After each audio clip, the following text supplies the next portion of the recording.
Hey guys, what's up? In this tutorial we're going to show you how you can access and use the pen tool in the Affinity Designer in 2026. So let us get started.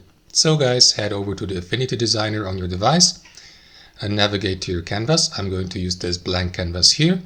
And then guys, to draw with the pen tool, you will need to navigate to this toolbar to the left and select the pen tool here. Alternately, use the shortcut P. Now, you can draw, for example, straight lines or curved lines with the pen tool. Let us start with a straight line.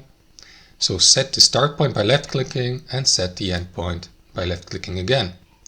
And that way, for example, you can leave it like that and switch to the select tool and you will have a straight line like this. But you can keep drawing and setting next points for the given shape, and that way create a shape instead of a line. So to do that, again, use the pen tool.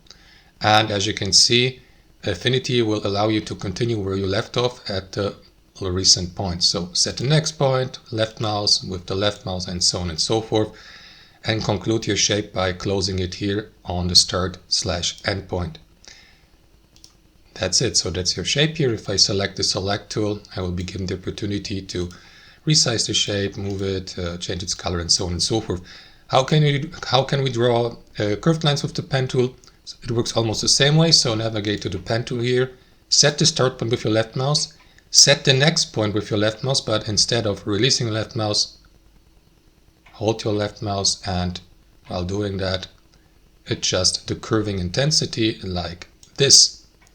And you can keep continuing doing that, for example, or you switch back to the curved to the select tool and then move that curved line here. You just have drawn with your with the pen tool, and that's basically it, guys. Thanks for watching and have a wonderful day.